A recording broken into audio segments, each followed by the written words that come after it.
Hi everybody, my name is Justin Zalewski and my partner's name is Jacob Keslar. The environmental impact statement we selected is titled U.S. Coast Guard Rulemaking for Dry Cargo Residue Discharges in the Great Lakes. This is a tiered final environmental impact statement by the U.S. Coast Guard. A tiered EIS is often used when an environmental evaluation is best conducted in two stages, with the first stage used to make timely decisions about programs, rules, or actions, and the second stage is used to make determinations that require additional definition or data.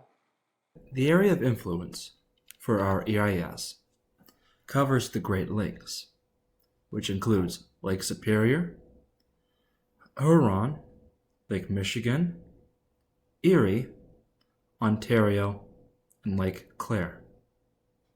The lead organizations for this EIS are the U.S. Coast Guard and the U.S. Environmental Protection Agency. This EIS is actually rather important due to the fact that within the Great Lakes, a total of 1/5 of all surface water on the planet is actually contained within these lakes. The landscape legacy of the project sites.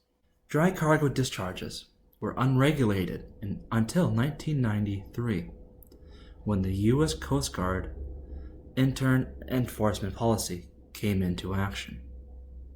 This policy allowed for the non-hazardous, non-toxic dry cargo residue, or DCR as it will be further noted, to only be discharged in defined areas in the Great Lakes that are generally far away from shore.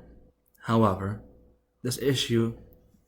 this policy came to an end in 2008, leaving the Coast Guard in need to create a new regulatory alternative to manage these DCR sites.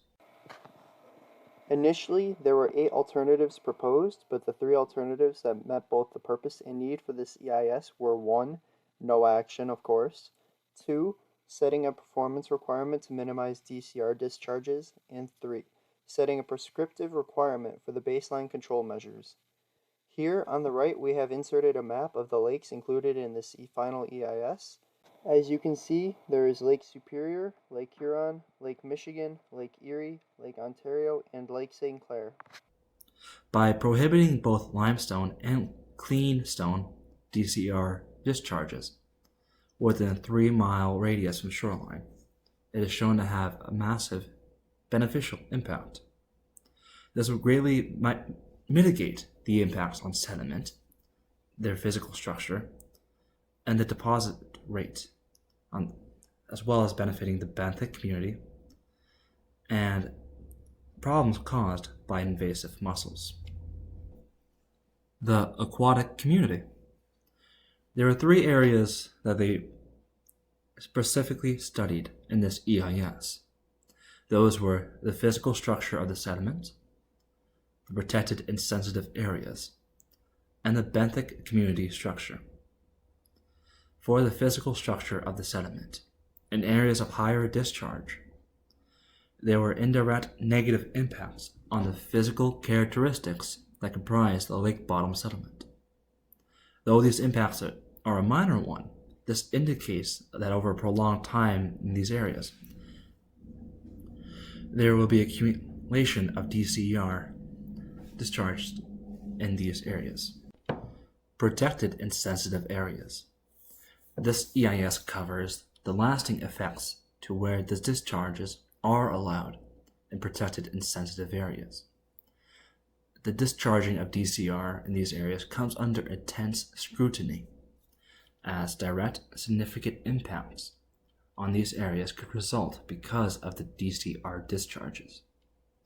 These discharges can be detrimental as they disrupt the sensitive aquatic communities and can disrupt the local pH levels of the water as the debris accumulate and dissolves into the surrounding ecosystem. The benthic community structure. This EIS states that there is no direct evidence of DCR affecting the benthic community as a result of discharges. However, there is a change in the sediment physical structure, which could cause a small, localized, insignificant impact on the relatively abundant native species. Invasive mussel species such as the zebra mussel and the quagga mussel have become a noteworthy problem in the Great Lakes. In the late 1980s and early 1990s, these invasive mussel species spread from Europe to the Great Lakes in contaminated ship ballast water that was discharged from foreign ships. The potential for DCR to provide a new or enhanced habitat for these species was assessed. I was excited and enthusiastic to read that no potential effects on any invasive species except zebra and quagga mussels were identified. Unfortunately, this does mean that the invasive species habitats of these mussels are only going to get worse. Impacts related to invasive mussel species were evaluated using the same criteria presented in the Phase 1 final EIS. Although zebra mussels appeared first in the Great Lakes, it seems that quagga mussels are now going to replace zebra mussels as the dominant species, most likely because of their ability to colonize both hard and soft surface substrates. Zebra and quagga mussels have caused major ecological and economic problems since their arrival in North America, as they can accumulate organic pollutants in their tissues to concentrate more than 300,000 times greater than those concentrations in the environment. These pollutants can be passed up the food web and increase wildlife exposure to the organic pollutants. Other major threats involve the fouling of native freshwater mussels, the ability to colonize hard surfaces caused by serious economic problems related to organisms clogging water intake structures such as pipes, screens, which reduce pumping capabilities for power and water treatment plants.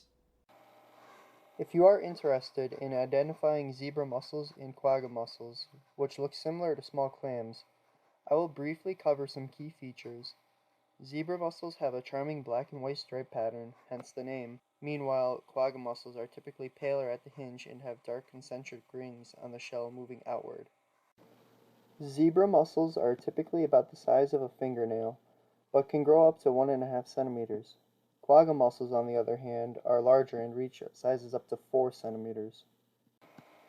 I was excited when I saw Table 1-2, comparison of Phase 1 final alternatives based on significance criteria. Upon examining invasive mussel species, Lake Ontario, Lake Erie, Lake Superior, it is easily noticed that none of the proposed actions in DCR control measures have an adverse impact on invasive mussel species, whereas adverse impacts can be seen in other categories such as bulk dry cargo carrier industry.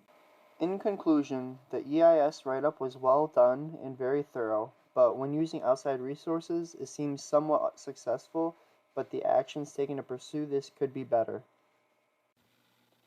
Here, I have listed all of our resources used in the construction of this presentation. Thank you for listening and have a great rest of your day.